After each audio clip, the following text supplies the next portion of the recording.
lessons, strengths to be sustained and weaknesses to be corrected, and 3, learning, specifying and inculating behavior changes consistent with the lessons. Yeah, they're using big words today. Examples of lessons learned systems abound. One of the best known is the U.S. Army's After Action Review, AAR, a comprehensive reflective learning process developed in the 1970s. Many emergency responders follow the AAR template to a greater or lesser extent, formally or informally. Post-incident reporting is a common practice whereby an agency or set of agencies documents what happened during a disaster or exercise. These reports usually include amounts of actions and results, as well as potential remedies to problems encountered. While these reports are often used internally by the agencies that generate them, they are often written in isolation by a single agency, rather than through a coherent interagency process. There are various collections of lessons that have been compiled for broader distribution.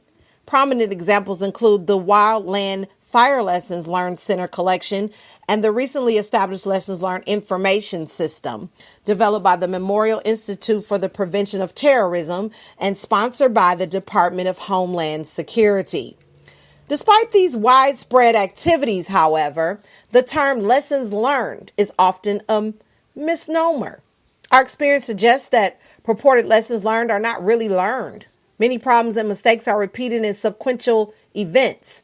It appears that while review of incidents and the identifications of lessons are more readily accomplished, true learning is much more difficult. Reports and lessons are often ignored, and even when they are not. Lessons are too often isolated and perishable rather than generalized and institutionalized. Methodology.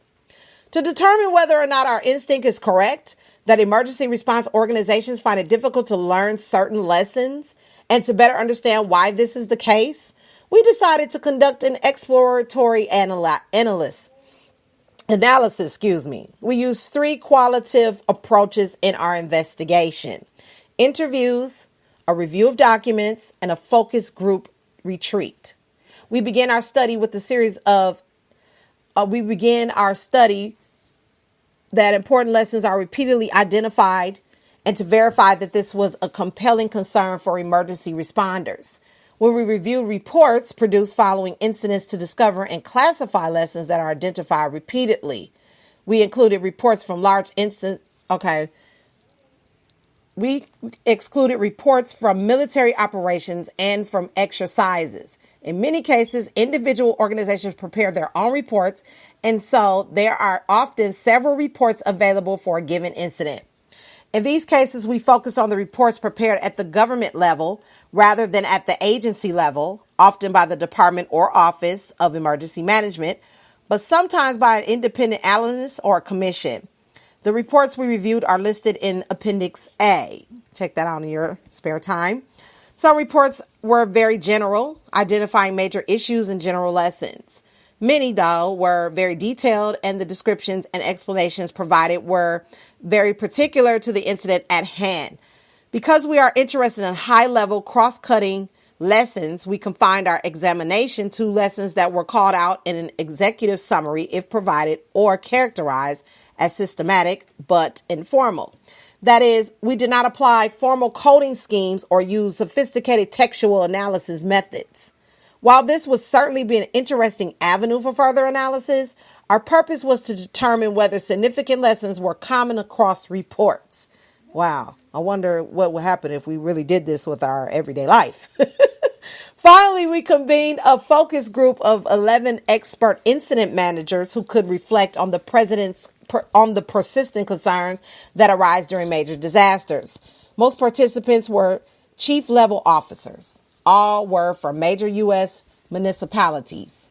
All participants had significant senior level management experience dealing with large scale incidents. Examples of incidents they have managed include Hurricane Katrina 2005, the Columbia Space Shuttle crash 2003, the anthrax and the ricin attacks in Washington, D.C. 2001, The September 11th attacks at both the World Trade Center and the Pentagon, 2001. The crash of American Airlines Flight 587, 2001. The bombing of the Murrah Building in Oklahoma City, 1995. The Northridge earthquake, 1994. The World Trade Organization protests, 1991. The Air Florida plane crash, as well as numerous other civil events such as presidential inaugurations, national political conventions, protests, major sports championships, Mardi Gras celebrations, and a multitude of natural disasters, including wildfires, hurricanes, and tornadoes. Participants represented a range of emergency response disciplines, including municipal and wildland firefighting, law enforcement, emergency medical services, urban search and rescue, and hazardous materials response. A list of the participants is provided in Appendix B. During an extensive full-day retreat, we conducted a facilitated discussion to elicit the perspectives of these managers on our research questions. We had two primary objectives. First, we sought independent confirmation of the classes of lessons we discovered in our review of AARs. To accomplish this, we simply asked participants what major lessons seemed to come up repeatedly in their experience. Second, we wanted to elicit their beliefs about why these lessons were repeated rather than learned. We asked them a series of open-ended questions about why lessons are hard to learn, how lessons are identified and reported, and what mechanisms are used to prompt learning. 3 note-takers independently documented the discussion that ensued. Participants were also afforded the opportunity to provide additional commentary to clarify or expand points they wanted to make. Findings. What lessons are identified repeatedly? To reiterate, we sought to be systematic in our analysis, but this remains an exploratory investigation. A first step in an area we hope to probe further in a more targeted way. The findings we report in this section were garnered both deductively, proceeding from loosely specified hypotheses, and inductively, in that new and unexpected insights surfaced and added to our injury. Our findings are admittedly subject to the biases inherent in subjective qualitative research. We hope to mitigate this threat by citing the perspectives of our participants directly so that the reader can hear how these individuals characterize the issues at hand. Thus, we report here our synthesized findings accompanied by illustrations from the discussions we held.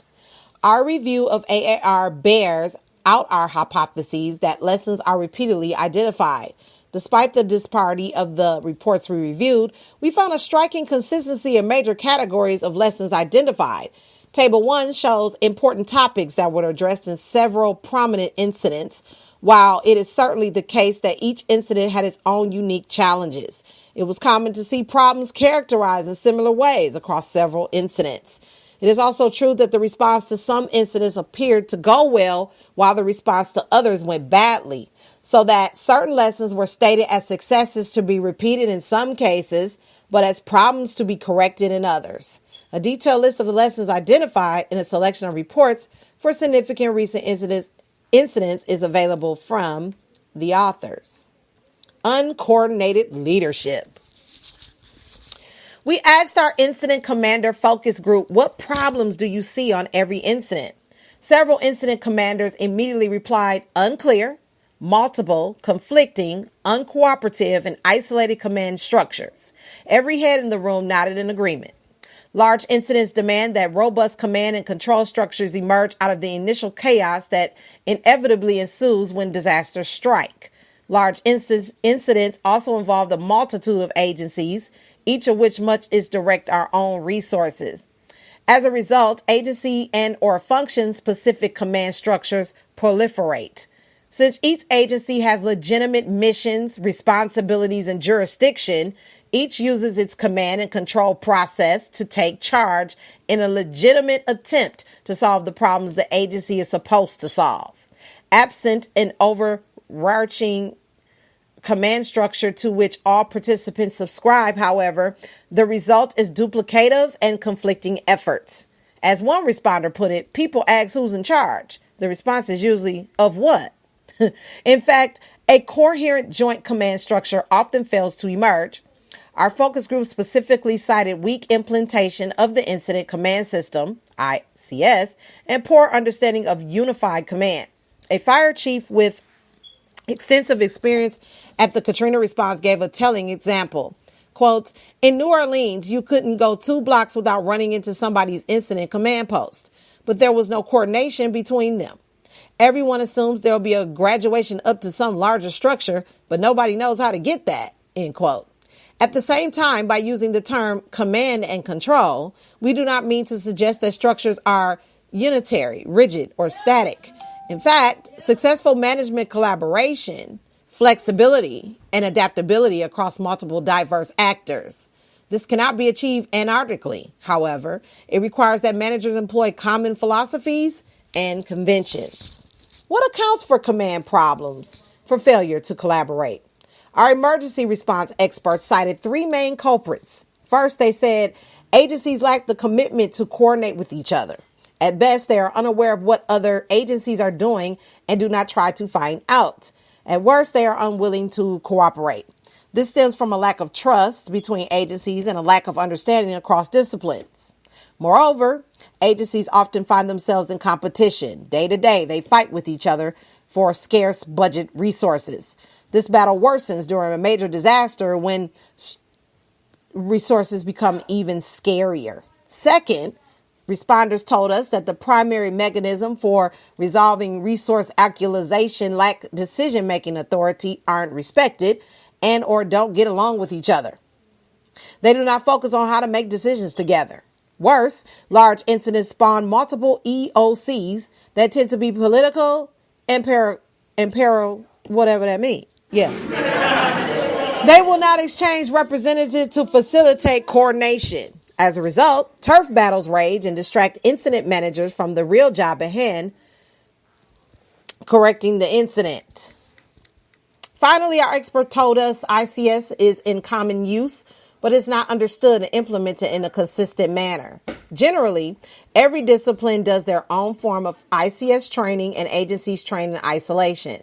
Often this training is too simplistic to delve into the subtle skills of disciplined, team-based decision-making. Further, responders cannot be expected to learn the functions of incident management in the heat of the event.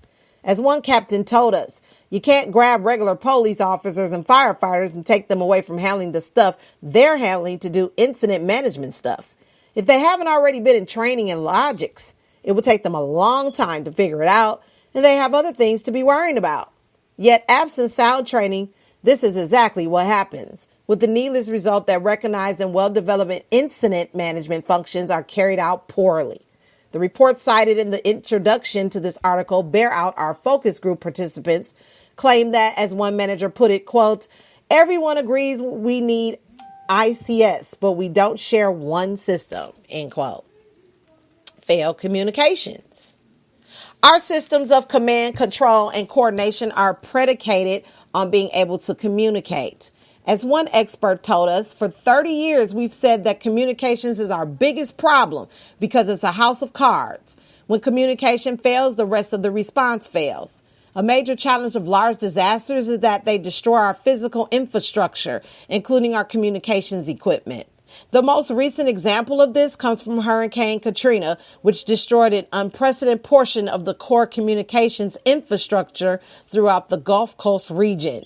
The complete devastation of the communications infrastructure left emergency responders and citizens without a reliable network across which they could coordinate. But communications isn't entirely or even fundamentally a technical problem. We know how to build robust equipment and systems. As one participant noted, CNN never goes down, and even sophisticated interoperable capability exists. But our response professionals pointed to an unwillingness to agree to a shared system, a lack of commitment to operate using this system, and a lack of discipline to use it correctly. As one chief pointed out, we dump millions into hardware, but don't think about systems. Hardware will do anything you want. You've got to get people to agree on how to function with it. In short, technology is only an enabler. Communicating requires that people are willing to share information with each other. This is not to say there are no important technical weaknesses in our communication systems. In part, communication deficiencies stem from gaps in research and development, from resource constraints, and from problems making some technologies broadly available. As one responder lamented, quote,